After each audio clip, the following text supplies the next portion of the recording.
My name is Matthew. I'm an officer within the community, and I'm pleased to introduce our provocateur today, Linette Gomez, who is the founder and executive coach to Me Applied. And today she is here to share more about the topic of exploring the intersection of coaching and conscious leadership. So without further ado, I'll pass it over to you, Linette, to lead us. Thank you. Thank you. Thanks, Matthew. Hello, everyone. I love to see new faces and some familiar ones I haven't seen in a long time. And for those of you that don't know me, in addition to the coaching and marketing consulting I do, I became the board chair of the Leadership Forum community just this past January. And it's been looking at the organization through a different lens, which has been really nice. And, it's the more the organization, more we're moving into conscious leadership, which, Matthew, I have the same issue. I keep saying ILC because we used to call these ILCs and now they're CLCs, which are short for conscious leadership conversations.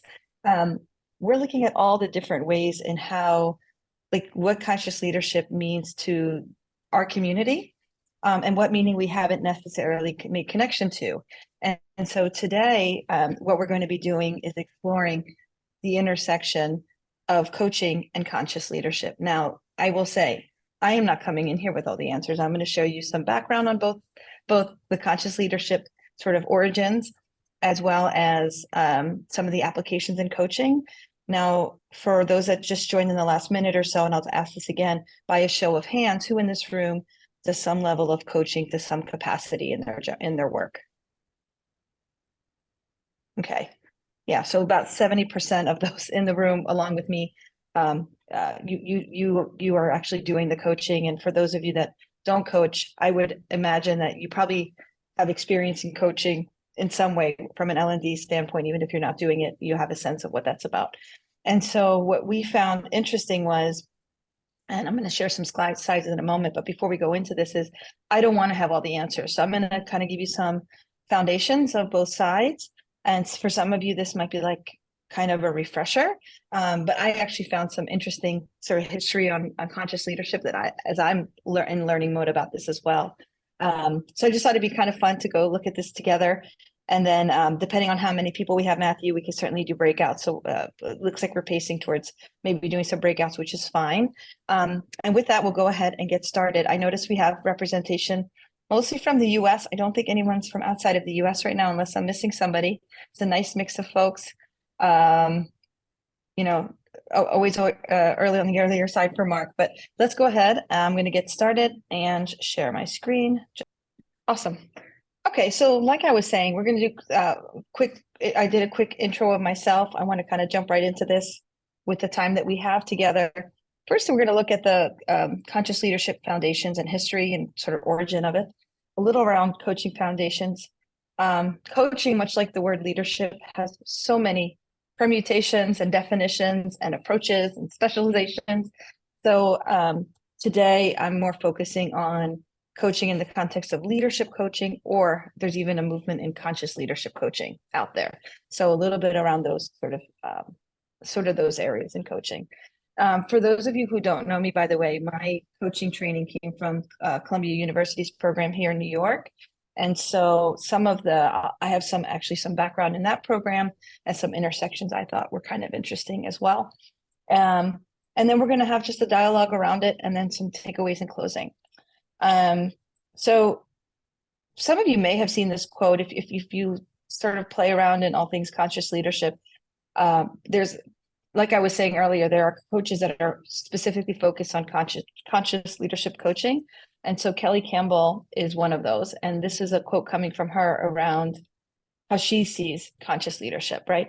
So to her, it refers to guiding others with full awareness of the self, cultivating growth in organizations by supporting the people in them. Instead of an egocentric me attitude, it's a conscious leader embodies all the aspects of an inclusive we approach.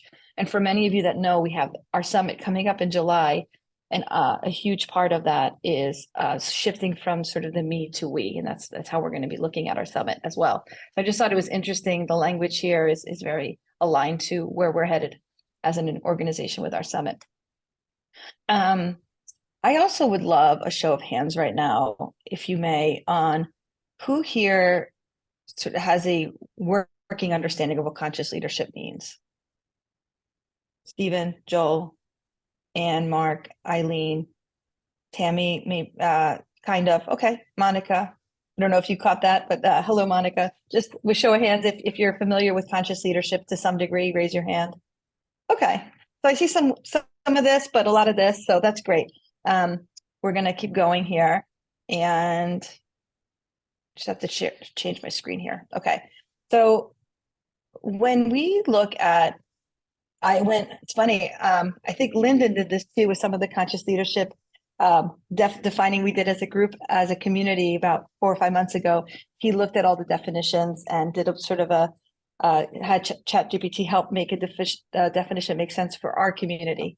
But this is generally the most common definition you see out there, right? It's drumbeat, very heavy around self-awareness, authenticity, ethical decision-making at a holistic level. What it requires from leaders is to be fully present and conscious of their own thoughts, emotions, and behaviors, and with the goal to create a positive and meaningful impact in their interactions with others and in their organizations. You could take this a level bigger or broader and make it be about social impact for the world or community at large. So there could be some social justice type of themes around conscious leadership. Some organizations don't look at it at that level. They kind of more just positive change within the organization at large. I started getting a little nerdy, and I started thinking, well, what does consciousness really mean, right? Like, if we're going to be looking at conscious leadership, what does that really mean? And it's, again, this sort of deep awareness of self and the things around you, right? And so, I mean, you could get really trippy and look at the 5 types of consciousness. And in the next slide, you'll see there's even other ways of looking at consciousness through different research. But these are arguably one of the 5 types of consciousness. You have conscious, pre-conscious, unconscious, non-conscious, subconscious. And then much more on the psychological side of things. And there's other, on the right side here, you'll see there's also levels of consciousness and states of consciousness. So kind of wild to see all of these framed up differently. So if you look at the 4 levels of consciousness, to me, by me, through me, as me, it's kind of going to the meta levels. And then the 4 states of consciousness, which we forget sleep is one of them, right? So sleep, then you have unconscious, pre-conscious, and conscious. So there are a lot of different organizations either applying conscious leadership in their organizations. There's a lot of, I'll show you in a little bit, different frameworks to support conscious leadership. But one of the most popular ones is the Conscious Leadership Group that published one of the first books, which were around the 15 commitments of conscious leadership.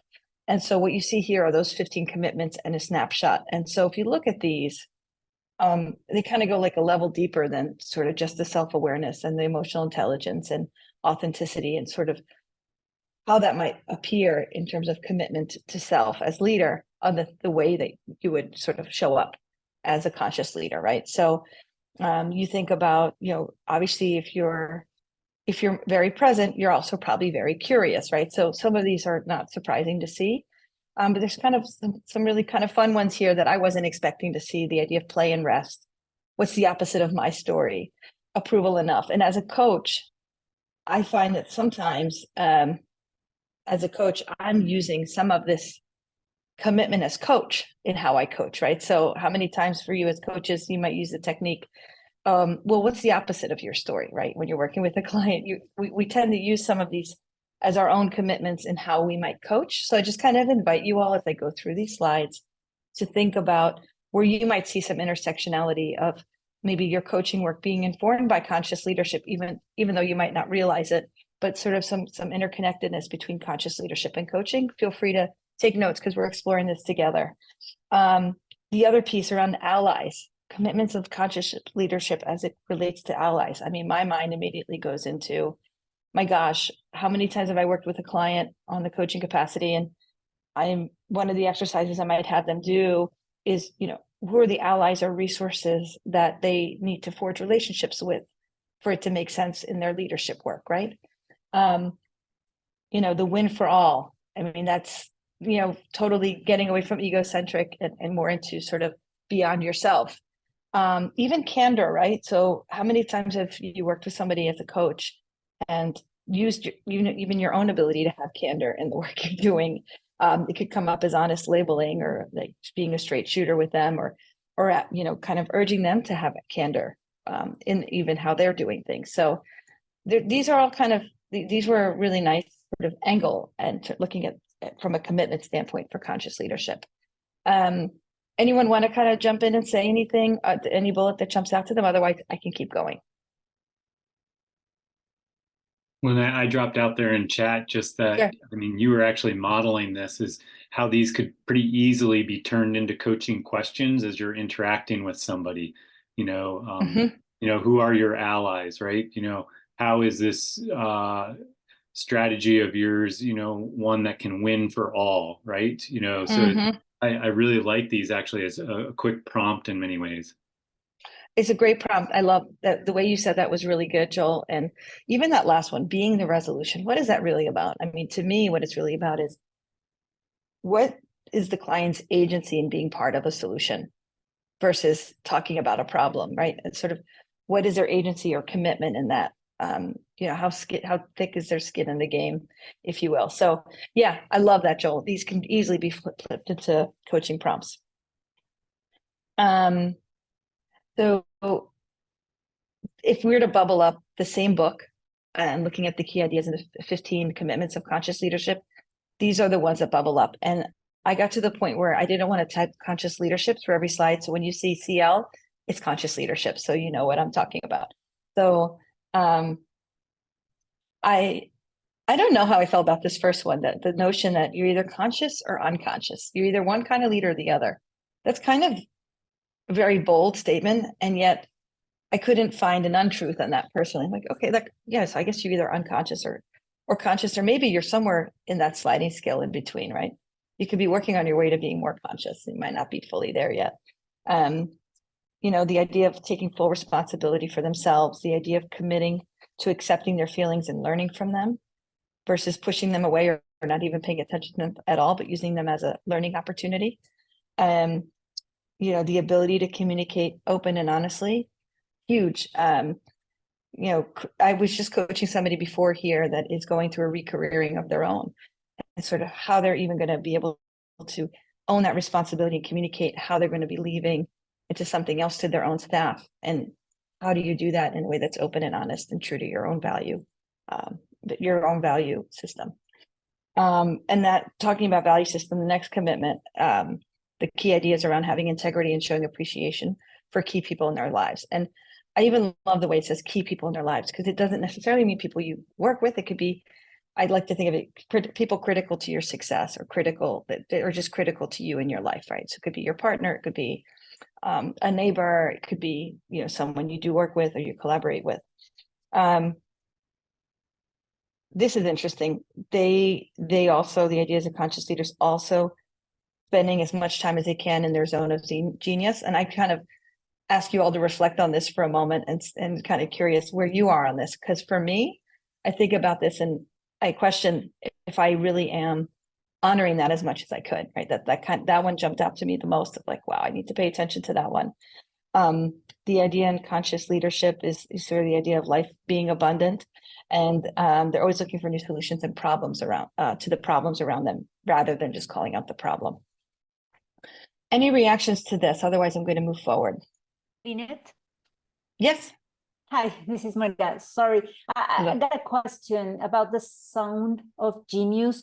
Is that related with innovation or with creation or something like that? I would think so. I'll tell you what my interpretation was. I love that question.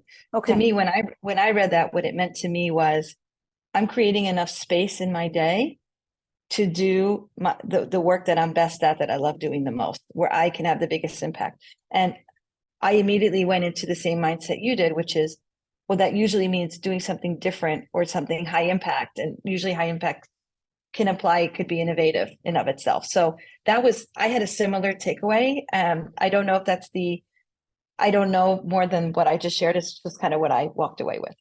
So anyone can jump in if they had a different interpretation. That's how I took it. Thank you.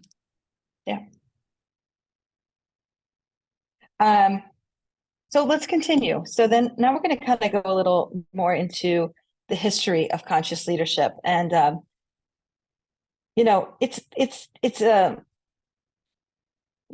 the more I explored conscious leadership, I was trying to go into this as a student. I even went to Google Scholar for some of this to understand where the roots were of conscious leadership and where there was originally, any first instances of research or peer review type work. And what's interesting is, and I guess this isn't such a surprise, a lot of the foundations of conscious leadership are tied to other frameworks that are already out there, right? Just like there's 1,000 books on leadership in of itself, right? So it really started not much more than 100 years ago in the late 20th, early 20th century. A lot of Western philosophies and Eastern philosophies were starting to have some themes tied to conscious leadership bubble up in a lot of their work, especially in the Buddhist and in Taoism. And if you I really kind of jumped forward. I kind of jumped from late 20th to even in the last, 25, 30 years, 25 years, excuse me. There was a lot more sort of foundational work in the space of positive psychology. Leadership development in general was starting to become much more mainstream. A lot of work around organizational behavior, and then within those works, a lot of work around value systems, ethics, self-awareness, holistic leadership. Daniel Goleman's EQ work, was trending. And in the last 10 years, a lot of the popularity of conscious leadership really started to take off. So it's relatively quite young in of itself, like standalone. You have this first book here that came out that I was drilling into some of that just a little bit ago, the 15 components of conscious leadership, and some other books here. Conscious leadership, the two books in the middle, John Mackey was one of the co-founders of Whole Foods. And so they've done a lot of work in conscious leadership in general, but also as it relates to conscious capitalism, which is like not exactly conscious leadership, it's application in capitalism. And then even, I'm sure you all know the book that just came out, Think Again by Adam Grant. There's a lot of foundations in his work with conscious leadership. And then, in the last, there it is, Joel has it, yeah. And then the idea, as these books were coming out in the last, let's say 8 years, a lot of themes around servant and mindful leadership, awareness, authenticity, empathy, and purpose. So it was really hard to kind of bubble down the last 100 years, but those are sort of the headlines of the origins of conscious leadership. I could have put a whole bunch of other books here and work, but those are just sort of the headlines. So when you think about, if we were to apply those commitments, those 15 commitments of conscious leadership, what could be some positive outcomes? And so I'm not going to read all of these. You could take a look. The one I did put an asterisk next to is the sustainable and responsible practices, because that can have a lot of meaning. It could have everything to do from carbon footprint and an organization to, social impact type of work. And that could go in a lot of different directions. So that has its own meaning depending on how you apply it in your work. So, all the good, juicy stuff we love in leadership, right? Like the outcomes of better self-awareness, more authenticity, more trusting relationship. And all of these are quite nice. And as I even look through these as a coach, a lot of these things are what you would hope your clients, our own bias, but you would hope as a coach that your clients would be wanting to drive outcomes towards. Maybe not all of these things, but I bet you working with any coaching client, at least one of these themes are probably going to pop up in your work of what they were trying to get towards. So now we're just going to take a slight shift and look at, my screen is being weird, just a sec. So now we're going to take a look at coaching principles, process, and foundation. Now, I kept this very high level because this could have been an hour in of itself easy. So I'm just going to keep it really light. So permission to keep this light in the spirit of wanting to have a dialogue with all of you. So this is very specific, a very laser focus on conscious leadership coaching as a practice. So overall, the goal is very aligned to conscious leadership as a whole, right? Helping, what are you doing as a coach? You're going to help leaders cultivate self-awareness, authenticity, conscious decision-making to lead with purpose, empathy, and positive impact. The coaching itself is defined as a specialized approach in coaching focused on those same things, right? Self-awareness, conscious decision-making, and promoting a values-driven leadership, right? So that's sort of the general definition of that type of specialty coaching. If you think about, oops, sorry, y'all, my computer's being weird. Just a sec. If you think about the coaching, the key components in conscious leadership coaching itself, it lines up really, I found it interesting. It lines up a lot to the actual approach in leadership, a conscious leadership overall. So the components around sort of mindfulness, presence, self-awareness, how to communicate authentically, how to use systems thinking. All of these pieces are key components to the coaching work. The more I dug into conscious leadership and coaching, the more I was taking myself back to when I was in school for coaching. It was so many of the foundations in the coaching program I was in. It lined up almost in a lot of ways, almost identically to what conscious leadership coaching is like. For whatever reason, I saw a lot of parallels. You know, and when I was learning how to be a coach, there was a lot of work also just done on pure ethics as coach, what you do as coach to be ethical, right? And not just you know, the ethical work you might be doing with the client and what how they're looking at the world. So now, and this I could have kept going with even more lines, but this was an initial stab of if I were to compare the coaching components I shared with the outcomes you might want from coaching work around conscious leadership. I invite you all to even make more connections. These are just some initial reactions I had. So, you know, if the coaching component is around self-awareness, then the outcome would be enhanced self-awareness, right? That's the most straightforward one. But as you go through some of these like values and purpose, I could have pointed that to several things on the right, but one of the ones I pointed to was, you know, with if you're working with someone as a coach on their values and purpose, I would hope that there would be some tie to performance or culture that would help improve the organizational performance, right? So there's some more obvious connections, some a little more abstract, but just kind of soak this in and feel free to react to this. Maybe you see a connection I don't.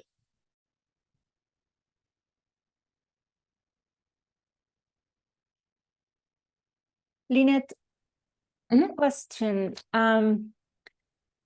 When I see these coaching components, at least for me, it's not very easy to see where the piece of someone that needs to, for example, be a change agent, or that someone that needs to, you know, to embrace change, those kind of things related with change. Do you think it will fit in this coaching components, if there is, of course? That's a great question. I'm going to feedback what I heard. You're saying is the piece around conscious leadership and being able to be willing and able to make change. Correct. What components on the left might serve that? Yes, correct. Yeah. So these are my opinions, by the way. A couple that jump out to me is perhaps, and I didn't go into, just so you know, when I did this research, I didn't study what those components look like the subsets of those, just so you know. It's just generally what I see out there in conscious leadership coaching. I would imagine as a coach, you could be, some of the values and purpose work you do is important, right? So if you as a leader are working through what values matter, what is your purpose? And then when you're doing that alignment against what you're doing now, you're going to naturally see, hopefully, assuming that there needs to change, that's where you're going to see the gap, and you're going to work against that gap to close the gap, right? And that by definition will require change. That's one immediate one that jumped out to me. How about anyone else?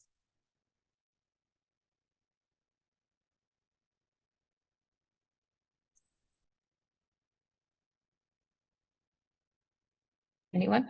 I mean, another one could be the continuous learning and growth, right? So if you're in the mindset that you are continuously learning as a leader and you're open to growth means change. That's the other one that jumps out to me. And probably it goes with the outcome of that will be the innovation and adaptability, correct? This is the one Yeah. that resonates to me more. Yeah. Yeah, that's, and I Correct. drew a line from, actually from continuous learning and growth. I had three. So it's innovation, Correct. the innovation bullet, the positive organizational culture, and then Yes. resilience and well-being. Yes. I think because to me, there's a little bit of like, if you're going to be able to be willing and ready to take a change, make a change, then you also need to be able, you need to be prepared in how you're going to be resilient and take care Yeah. of yourself Yeah. in that. So, Thank you. sure. I love it, Monica. Thank you. Any other reactions or thoughts before we move forward? Yeah, This is Charlie here. If I could share just a quick thought. A key component of my, particularly my executive coaching practice is to balance, and this is based on many years ago study from the Center for Creative Leadership, from their benchmark studies on emotional agility and interpersonal savvy. And I've used those two components from CCL in my executive coaching, and they align so really well with your links here from emotional intelligence to enhance self-awareness, as well as authentic communication. And the ribbon around all that for me is the work I've done in conversational intelligence from Dr. Judith Glazer's research. And you guys have heard me talk about that a few times.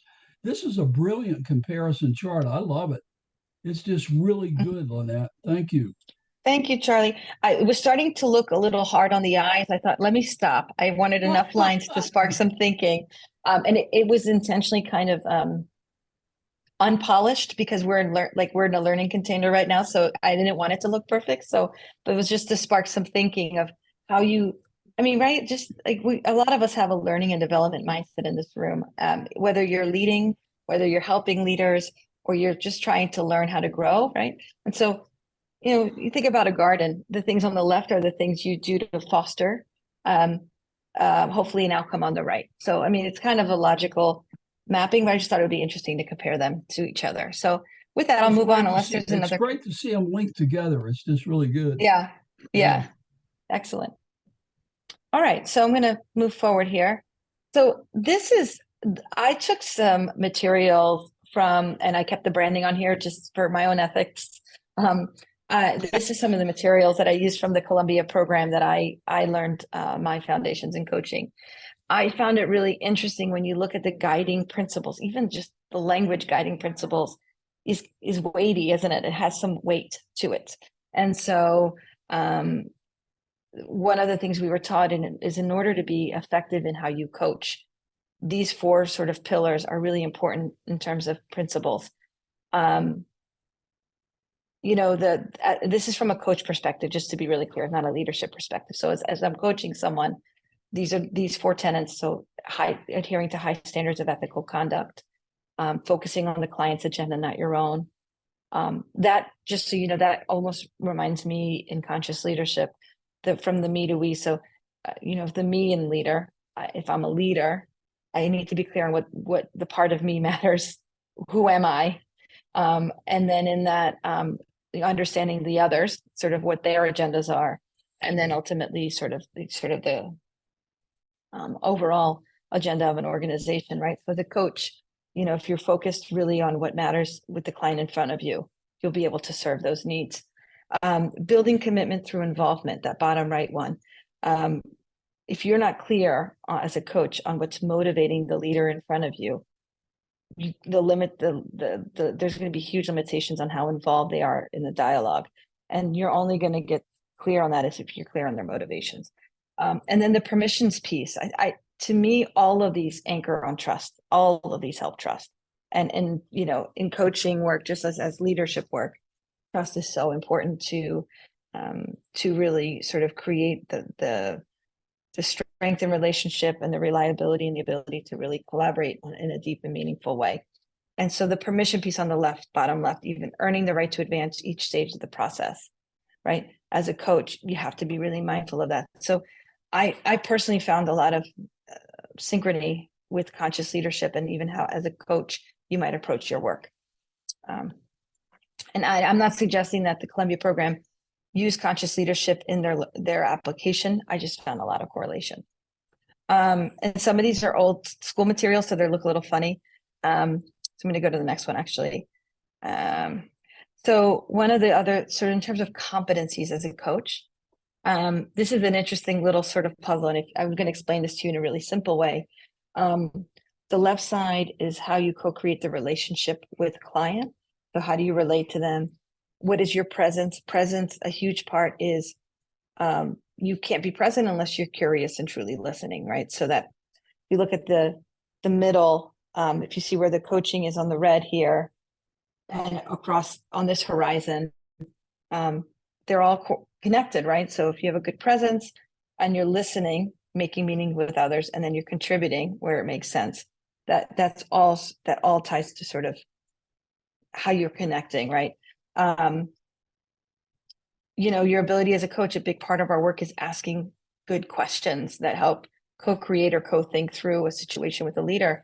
So, how are you going to be making meaning is a mix of questioning. It's a mix of listening and testing their own assumptions or the assumptions you have together, and then helping them succeed, right? So how can they be reframing? How could they be contributing, and how can they improve the organizational acumen? And if you think about even the organizational acumen piece, that is a big part of systems thinking. If you think about systems thinking and conscious leadership, it's very tied to sort of how you can work within the system itself, the organization. So this is kind of like taking me back to school. I don't know if it's feeling like that to any of you, if it's too abstract, but these are some of the competencies, the 9 core competencies that the coaching program looked at. I'm not going to spend too much time on this. All this does is take the same thing I was showing you much more specifically, and it also ties to each of the ICF areas of ICF in terms of the competency models they care about. And so just happened to correlate to ICF. You could do this with any other organization like the Association for Coaching, but this just goes a little deeper into how you might sort of reflect as coach, help them reflect how you act, your own behavior, all of that. So I'm just going to pause here for a moment and see if there's any questions. Otherwise, I'm going to move forward.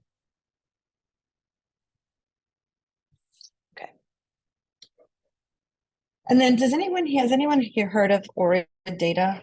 Is this familiar to anyone in the room? Okay.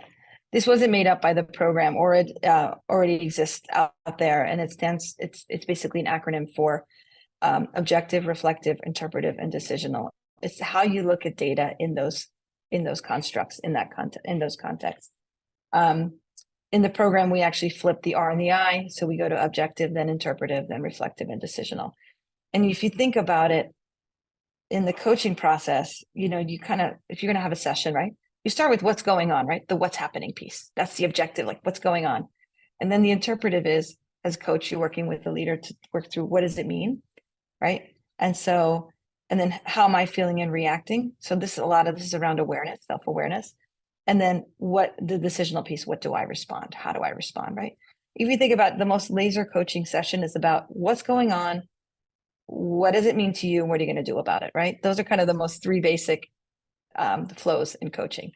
So, and that all drives to a strategic insight.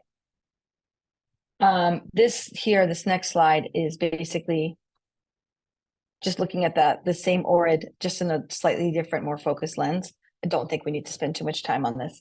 And then the overall, remember I was saying the 3 basic loops in coaching, you have this is in another frame, the context. So what's up, what's going on, what matters, the meat, and then what are you going to do about it, right? So those are the 3 most basic cycles in coaching.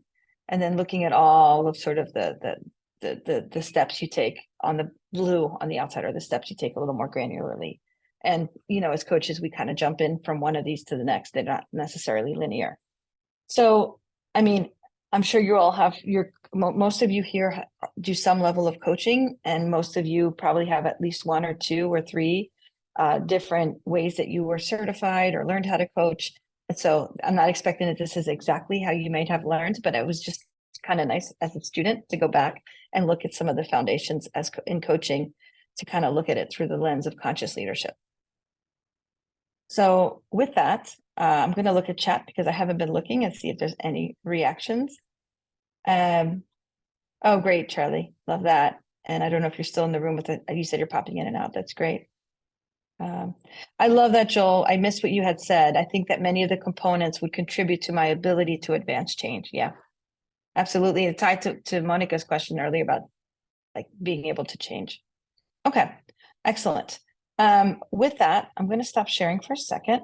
I just want to take us to, for some reason, my slides jumped ahead. If you have my permission to go back for a second. Something happened with my tech here. The other thing I want to take a step back before we went into coaching, I knew I was missing a slide, is a little bit of the related work and leadership models that exist today out there. So if you look at this top right, these are this is not every framework for conscious leadership, but the most popular frameworks that are out there today that tie to conscious leadership. So the one on the bottom here, I already talked about was that book, but there's some other frameworks out there. Like I invite you to check those out. There's the 4 dimensions of conscious leadership, the leadership circle profile, integral leadership model, the stages of consciousness model, and Barrett's 7 levels of consciousness model. And then on the bottom right, these related frameworks, I mean, these have so many interconnectedness to conscious leadership. And, you know, a lot of these have been around for a while, some more recently than others. So you have authentic leadership, servant leadership, adaptive leadership, Theory U, which is interesting. There's somebody that Joel and I are in conversations with that's in one of these cohorts around Theory U over at MIT, and it's a lot of connectivity to that. And then on the bottom left are some related principles. So self-awareness, authenticity, the ethics piece, holistic leadership, and look at the diverse mix of contributors to conscious leadership, from Mahatma Gandhi to Peter Sangha to the founders of Whole Foods at the bottom there, John Mackey and Raj Sisodia. So just kind of interesting to see. Can't see You slides. can't see my screen? Oh, Nope. Thank you for telling me. Just a second. Well, that's not good, is it? Let's see here. You don't see anything in this moment, right? Just you. Okay, I'll change it. Here we go. And I'll give you all a chance to digest what I was saying. So I was referring to up top here, the circles. The top circle here are all existing, most of the most popular conscious leadership frameworks. Some of them I had never heard of. So it was nice to see some of things, you know, in learning mode, some new frameworks I wasn't familiar with. The bottom right are existing frameworks that are not sort of branded conscious leadership, but have a lot of connectivity to it. And then on the bottom left, you have some related principles and then also some contributors. I mean, I wouldn't be, you all must know at least 1 or 2 people there in the contributors list, from Carl Jung to Muhammad Gandhi, Nelson Mandela. I mean, some pretty extraordinary and diverse contributors from different points of time and in the world.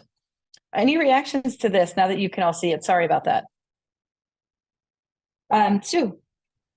Yeah, sorry I was late in getting here. This is great. And one thing that strikes me a lot is how systems theory ties everything together. I mean, it is connected to moving from me to we, but it's a thread that runs through all of the competencies that you've gone over. You can't do any of that without moving from me to we, right? So it just feels like it's the oil in the engine, you know, that gets all of that running through coaching. You know, thank you, Sue. I love that. The systems thinking is in the background of a lot of the things I found in research. That systems thinking, for those of you who don't know what that means, Sue, do I have permission to put you on the spot to say it in your own words, how you look at systems thinking? Yeah, I was a student in the Virginia Satir Institute way back when in the 80s, and I learned about her model of systems thinking by looking at families as a system. So that gets expanded into, you look at organizations as a system. There's not a mother, father, and children, but there's all these other entities that connect in their roles, and they keep changing the dynamics, and you have to be aware of how one part of that system is affecting the other. And then there's, you know, recent experiential workshops designed that I've seen done at places like Center for Creative Leadership that are all about organizational systems. The organizational workshop, for instance, is one of them that they've used for many years. So there's a lot of models for how this looks in an organization, but it's usually trying to get a perspective on another place in your system that you work in that's not yours. So when you can really stand in somebody else's shoes and see how they're thinking and they're experiencing, it's different than your perspective, but you can have more understanding for why they act the way they do or be unaware of what they're unaware of. So it's all about, multiple perspectives. Yeah, definitely. Charlie, I love that too. And Charlie, very true for the OD, or for those that don't know what OD stands for, organizational development. There are definitely ties to that. We could probably do a session on that, Charlie, right? Just the intersection of OD with CL in general, for sure. I'm going to admit to something here. I'm going to be my authentic self and tell you that I found myself having a little bias as coach going, oh my gosh. Like if you think about if you had a client that wanted to use systems thinking and didn't want to be so egocentric and actually wanted to make impact for more beyond than just themselves, that to me sounds like an ideal client in some ways. But it assumes that it just makes a lot of assumptions of what you might expect from your client, which in of itself is biased, isn't it? So there's a lot of my own personal bias in what I think good leadership could be, or what its capacity, what it has the potential of being if the leader is open to it. But that assumes they're open to all those things, and that's not always the case. And certainly very rare that all those things that we've seen as sort of commitments to conscious leadership, they don't all necessarily need to matter for our clients, right? That's our own bias. So that was something that came up for me as a coach as I was doing some of this research. So yeah, that was the slide I wanted to share that for some reason wasn't coming up earlier. I'm going to stop sharing my screen for a moment.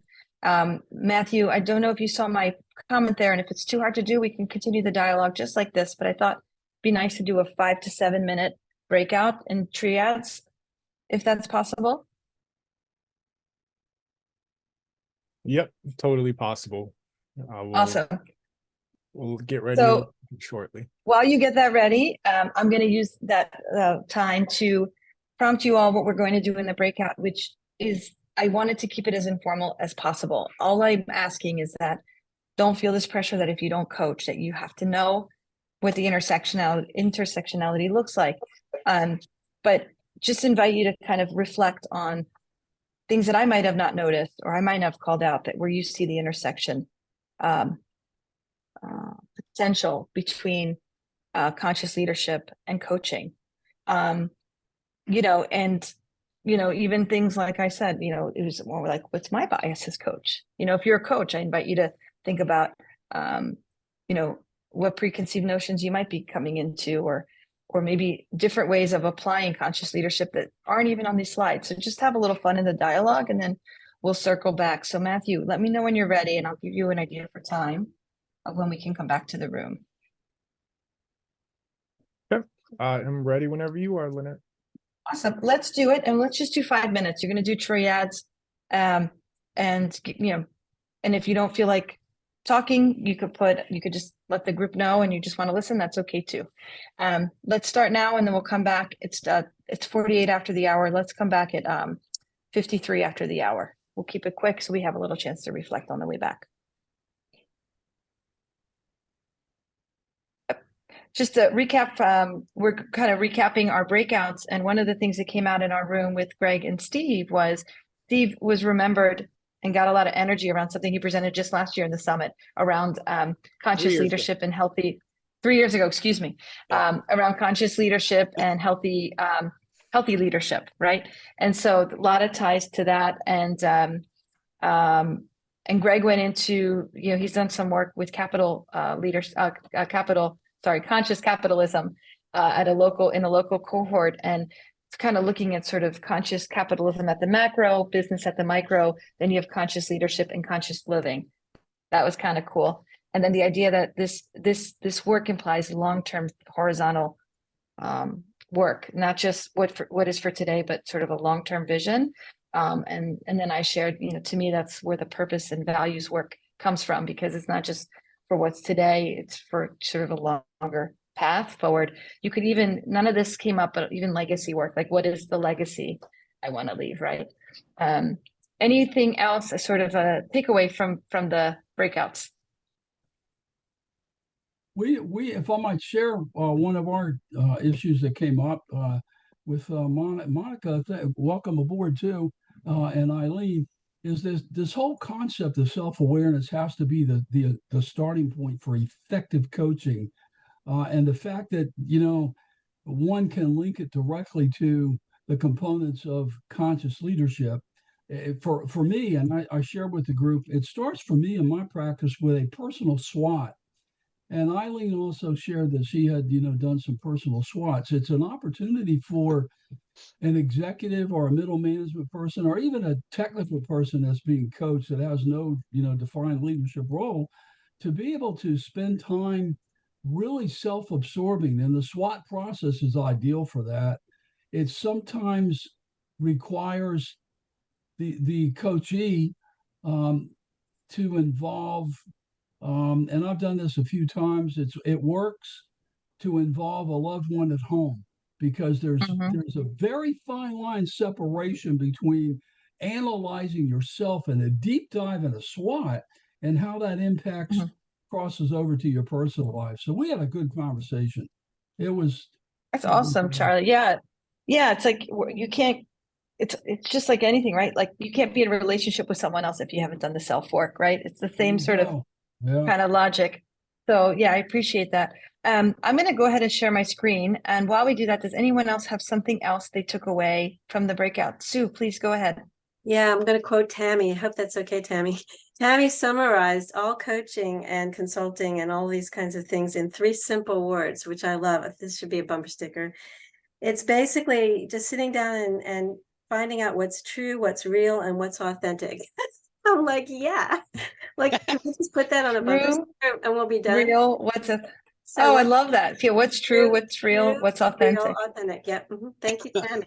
I love that. It's, bubbling things down like that sounds easy, and it's one of the hardest things. So I appreciate that. That's really good. I'm going to go ahead and share a slide real quick, and feel free to go ahead and share any other anything else in the chat that we don't have time to now, because we're going to make sure to make note of it. I want to share with you one more thing I thought was interesting. The coaching, the Conscious Leadership Group, which their website is conscious.is. This is their most basic offering in terms of coaching in the context of conscious leadership, which in a way is probably kind of like the most basic, standard issue coaching program. If you were to have, you have your one-on-one sessions, which they start really light. I would argue you can't do sustainable change with 3 months of work, but their most basic level is 6 coaching sessions over 3 months. Their assessment choice is the Enneagram. And then they do some sort of 360, which, I mean, Charlie, you didn't say 360, you talked about SWOT analysis and someone also in their personal life. This is just another way to get some sort of awareness, additional awareness through the assessment, the Enneagram and the 360. The other thing I wanted to show you all is just one final sort of thing I wanted to share is the parallels to conscious leadership that I think it was skipped over earlier. So, Tammy, you probably did an even better job with those 3 words, but this is maybe a more watered down sort of commonality in terms of focus of developing self-awareness, emotional intelligence, and understanding one's values as purpose as leader. And then the common aims, right? So creating positive and sustainable change in individual, teams, and organization. And as a coach, whether I'm coaching one person or a team, my goal is to always create a sustainable change, right? Whatever it is that matters to their agenda. And then enabling leaders to develop a more holistic and sustainable approach to their leadership with better, all the outcomes you might want, better performance, satisfaction, and organizational success. So with that, I'm going to close. And for those, some of you are new faces, so I don't want to assume you know our organization as a whole. The Leadership Forum community for 105 years has gathered up in Silver Bay yearly. We took a pause from that 3 years ago with COVID, and we've gone massively virtual. However, we're starting to get together in person again. We got together in November in New York, and many of us are going to be together, whether it's remote or in person, at our summit, July 11th to the 14th. For those that you can join in person, we're going to be up on beautiful Lake George at Silver Bay YMCA. So I'm going to go ahead, just one second here. Just share my final slide. And I would love to share these slides, Matthew, obviously after, that shows a little bit more about some of the learnings I had that we didn't have time for today. But for those that you can join us, and I think many of you here are already registered, so whether it's virtual or in person, but for those that are not in a position or might know somebody who cares about this that might not be in a position to afford joining, whether it's virtual or remote, we do have a scholarship program. So feel free to reach out to me about that or Joel here. We're happy to talk to you about that.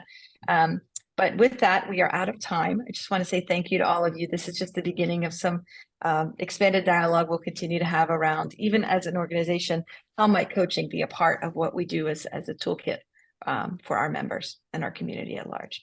So thank you all for your time. And Matthew, I'll hand over to you to close up. Thank you, everybody. Thank you, Linette. Nice job, Thank Linette. you. Yes. Thank you. Thank Linette. you. Yeah, thank you, Linette. This has been great. Hope everyone had some good takeaways for your leadership walk going forward.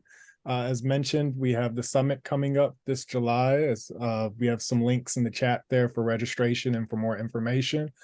We have our next CLC coming up also in late June. It's almost June. I almost thought it was this month, but June 28th coming up as well. So keep an eye out for those things, and please keep the conversation going with whoever you may have connected with during this session. And we thank you, and we'll keep the line open for a few moments if anybody wants to hang out and chat for a while. Thank you, Thanks, Matthew. everyone. I would Enjoy the like rest to of your days.